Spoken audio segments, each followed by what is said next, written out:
Assalamualaikum Bapak. Waalaikumsalam warahmatullahi wabarakatuh. Mohon maaf Bapak, izin mengganggu waktunya Bapak. Perkenalkan saya Suyatno, guru penggerak angkatan 9 Kabupaten Banyumas, unit kerja di SMP 1 Purwojati. Monggo Bapak memperkenalkan diri.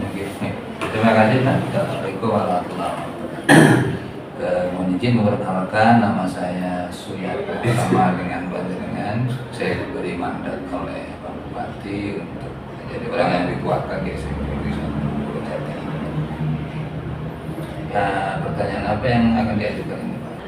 Selama ini bagaimana Bapak dapat mengidentifikasi kasus-kasus yang merupakan dilema etika atau bujukan moral selama menjadi kepala sekolah gitu Bapak?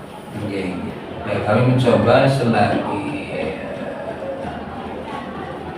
hal-hal yang semua bernilai baik itu bertentangan satu dengan yang lain, tetapi selagi tidak menabrak norma-norma beragama, hukum, kesusilaan, itu saya anggap sebagai dilema etika. Tetapi ketika perbedaan pandangan kebenaran itu kemudian ternyata nanti berbenturan atau menabrak norma-norma agama, hukum, kesusilaan, kesopanan dan lain-lain, itu kategorinya jadi bujukan. Oke, terima kasih Bapak. Terus selama ini bagaimana Bapak selama menjadi kepala sekolah dalam menjalankan pengambilan keputusan di sekolah Bapak, terutama untuk kasus-kasus di mana ada dua kepentingan yang sama-sama benar atau sama-sama mengandung nilai-nilai kebajikan Bapak? Ya begini, ketika nilai-nilai kebaikan, kebajikan itu nanti dampaknya itu positif bagi keluarga, institusi ini, stakeholder mulai dari utama peserta didik, kemudian sekolah, juga masyarakat, ya, maka mau tidak mau kami harus mengambil keputusan. Jadi orientasinya adalah ultimate game-nya adalah untuk kebaikan anak, kebaikan sekolah. Luar biasa Bapak. Langkah-langkah atau prosedur seperti apa yang Bapak bisa lakukan selama ini Bapak, dan mungkin Bapak sudah lakukan begitu Bapak? Ini memang tidak bisa gegabah, tidak bisa tergesa-gesa. Kita harus identifikasi permasalahannya, dan kita hadirkan juga pihak-pihak yang berkepentingan untuk memastikan kebenarannya.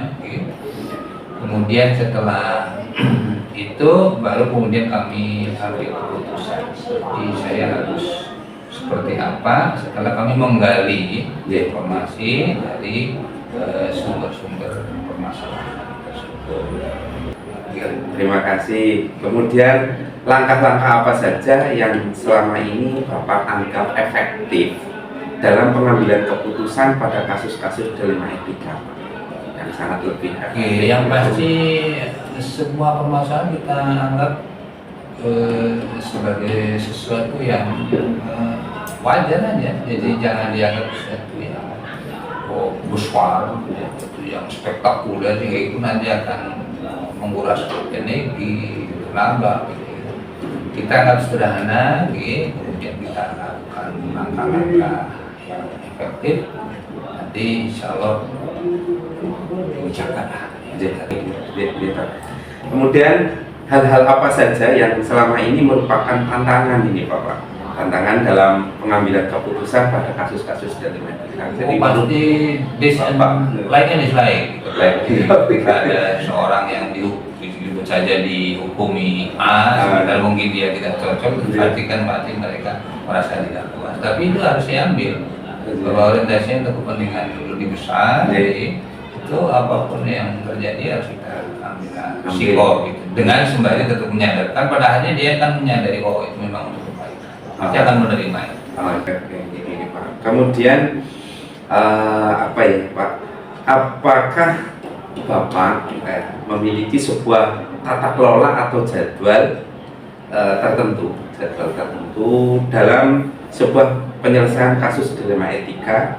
Kemudian apakah Bapak langsung menyelesaikan di tempat atau memiliki sebuah jadwal untuk menyelesaikan bentuk atau prosedur seperti apa yang Bapak jalankan?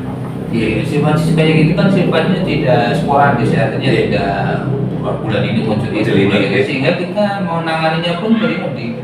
Jadi ketika muncul di saat itu urgen memang harus segera kita atasi, ya kita tindak lanjuti, tidak boleh menunggu, ini berbahaya. Nanti kalau kita nunggu jadwal bulan depan atau apa, ini berbahaya. Tidak akan dampaknya mungkin nanti akan sangat mempengaruhi kebijakan-kebijakan atau program yang lain. Sehingga kita selesaikan hari itu segera clear, kita akan jalan bagaimana. Adakah seseorang atau faktor-faktor yang selama ini memudahkan atau membantu Bapak dalam pengambilan keputusan dalam kasus-kasus dalam etika? Harus ada ini, karena kepala sekolah itu kan terbatas ya pandangan, sehingga kita perlu juga mungkin mendengarkan saran, masukan dari pihak-pihak lain, umpamanya dari wakil yang berkaitan lah. Kalau kaitannya dengan pelajaran, saya harus komunikasi dengan kurikulum, yang kaitannya dengan sarpras, saya uruskan dengan urusan apa, kaitan dengan tenaga kependidikan, kita akan koordinasi dengan koordinator tenaga administrasi. Kita harus melibatkan stakeholder. Dari semua hal yang telah disampaikan, pembelajaran apa yang dapat Bapak petik dari pengalaman Bapak mengambil keputusan dalam etika itu? Pertama, permasalahan tidak akan bisa hindari, harus kita pecahkan, tidak boleh kemudian kita tinggalkan. Yang kedua, kita coba gali informasi. Jadi informasi itu harus kita, kalau bahasanya tabayun, memastikan informasi ini benar atau tidak. Setelah itu coba kita komunikasikan dengan stakeholder, dengan saran masukan dari mereka sebagai bahan pertimbangan sebelum kami kemudian memutuskan. Assalamualaikum warahmatullahi wabarakatuh. Waalaikumsalam. Kami Simon nih dari ini SMP 2 Purwojati, saya kepala sekolah di SMP 2 Purwojati ini. Silahkan monggo Mbak Yatno, apa yang harus kami jawab, dengan tanyakan. Oke Pak. Oke, bagaimana Bapak dalam selama ini Bapak dapat mengidentifikasi yang merupakan dilema etika atau rujukan moral Bapak? Yang sering muncul memang sebetulnya semuanya sering muncul. Yang paling sering muncul itu apa tadi? Dilema etika itu suatu kepentingan yang sama-sama pentingnya tapi biasanya sok berbenturan. Jadi menjadi dilema dalam kita mengambil etika itu karena kepentingan itu sama-sama pentingnya, sama-sama mendesaknya. Dan selama ini bagaimana Bapak menjalankan pengambilan keputusan di sekolah Bapak selama menjadi kepala sekolah, terutama untuk kasus-kasus di mana ada dua kepentingan yang sama-sama benar dan atau sama-sama mengandung nilai-nilai kebajikan. Ini kami pasti melibatkan teman-teman guru senior, juga tidak ketinggalan juga tentunya yang akan mendanai. Ini kami ajak musyawarah seberapa urgennya, seberapa kepentingannya. Kalau memang sangat penting, walaupun mungkin dari pos dana dari pos tidak ada, ya nanti kami mencari alternatif pendanaan. Biasanya kami melibatkan teman-teman untuk diajak musyawarah. Oke, Pak. Kemudian langkah-langkah atau prosedur seperti apa yang bisa Bapak lakukan selama ini, Bapak? Kami mengundang beberapa guru senior, beberapa teman yang berkepentingan dengan pendanaan. Kami undang, kemudian kami ajak musyawarah untuk melihat urgensi dari masalah tersebut. Kalau memang urgent, kemudian kami menentukan selanjutnya nanti bagaimana cara pendanaan.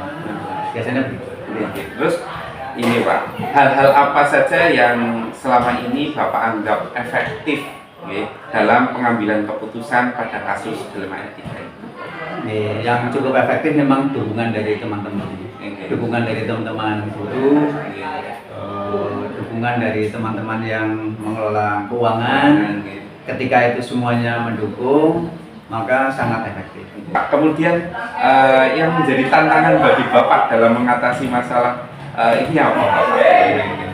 Sekarang itu kalau pendanaan yang menggunakan dana masyarakat tantangan yang sekarang lagi tren itu adalah aduan masyarakat di sekolah-sekolah banyak nih di Kabupaten Banyumas, mungkin tidak hanya di Banyumas saja, itu banyak sekali aduan. Apakah Bapak memiliki sebuah tata kelola atau jadwal terkait dengan hal tersebut Bapak, atau dalam penyelesaiannya itu langsung di tempat atau memiliki jadwal sehingga Bapak atau punya prosedur seperti apa yang Bapak jalankan gitu? Iya, ada jadwalnya, ada prosedurnya, jadi tidak langsung bisa diputuskan.